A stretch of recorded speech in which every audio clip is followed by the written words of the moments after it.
Yo mga kasakay, so yun, nandito naman tayo ngayon sa panibago namin segment, ang Team Kasakay Show Part 4. So yun, may naimbita na naman pala tayong isang sikat na tao. Boss, pasok na boss. Boss, welcome nga pala boss sa Team Kasakay Show. Yun, maraming salamat nga pala sa Team Kasakay Show kasi naimbitahan nyo ako dito sa show nyo. Yan, ako nga pala si Jade Moto. Yun, boss. Matanong ko lang, mga ilang oras mo ba tinakbo to? Kamusta naman biyahe? Tutusin, dapat kalahating oras lang nandito na ako. Kaso lang, ang daming kamote sa daan, kaya inabot ako 2 oras eh. Ganun. Sige boss, hindi na natin kailangan patagal-tagalin to. Meron akong naging kausap na naging customer mo. Ang sabi, kupal ka daw. Kupal? Oo, yan ang sabi. Ano, kasi kaya lang nasasabi nilang kupal ako kasi mas kupal sila. Alam mo bakit? Akala nyo man motor shop yan eh. Maghahanap ka ng pako. O diba? Kupal sila. Ayun ang mariribat mo sa kanila. Kasi sabi sa akin, may nakausap ako na kupal ka daw. Kaya i-question ko sa'yo, sabi ko, tatanong natin kay Jade Moto yan kung talagang kupal siya. Ayun pa lang may sasagot mo ron. Oo. Oo nga naman, kasi motor shop yan. Tapos maghanap ng pako. Pang-hardware no? Oo. Ganun boss, dumako na lang tayo sa second question, no? Second question natin, ititigil mo na ang shop mo o magsasara ka na? Bakit hindi pa ngayon? Grabe naman yun. Parang ayaw nyo na ako magtinda. Hindi kasi tayo dyan. Hindi kasi sabi, itong pinay-script ni Derek eh. Derek, ito ba talaga yung question na yan? Hindi, cut mo na lang to. Pangit naman pakinggan nun, Derek. Cut na lang to, cut na lang. Mapapaya tayo sa guest na ito. Parang gusto niya na akong mawala ah. Hindi kasi, Derek, cut mo na lang to. Ang pangit nga naman ang question mo. Ba't tayo niya?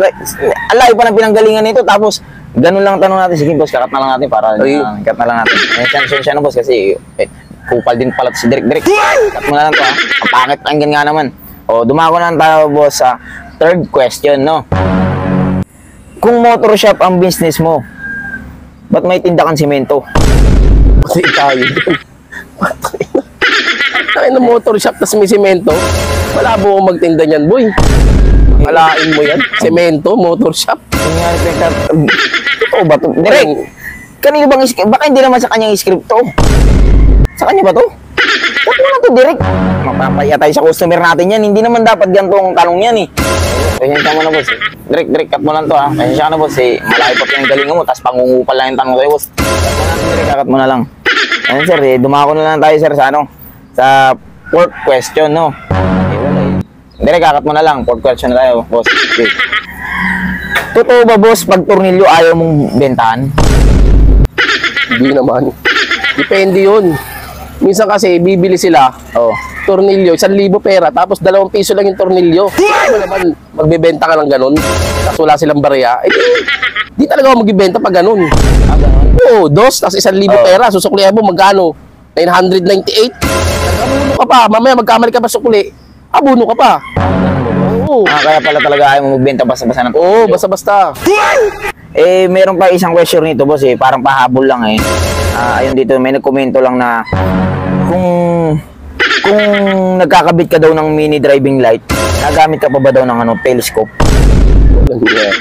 Pag nagkakabit ka, ayan sabi kung nagkakabit ka ba ng mini driving light, naggagamit ka ba ng telescope? Grabe naman tanong yan. Hindi na kailangan, malinaw na ang mata ko eh. Tignan mo nga, ang mata ko, makita nyo palang ebidensya na Ganun ba yun? Kasi sabi nila, minsan daw, pagka tumitingin ka, ganyan daw. Alam mo daw, nakapikit. Parang umaanyo na.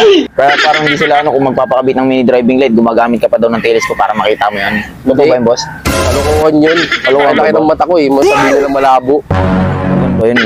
Kupal din pala ito nagtanong na to, boss. Talaga yan. Wala na sa script to, Derek eh. Hindi mo na kasalanan yung Derek. May nagano lang, may nagkomento lang, pahabol eh. Ganun pa man boss, hindi naman nasayang ang punta mo kahit paano na-interview ka namin ng mahusay, no? Maraming salamat boss na ka sa ating Pasakay Show kahit paano naimbintahan ka ng kakupalan, no? Pasalamat ka muna boss, sabatin mo yung mga dyan. Maraming salamat nga pala sa mga kupal dyan. Jade Moto po ulit. Oy, puta mga kupal, magsipot na lang yung shop. Alam niyo na bibili nyo, tornilyo Okay.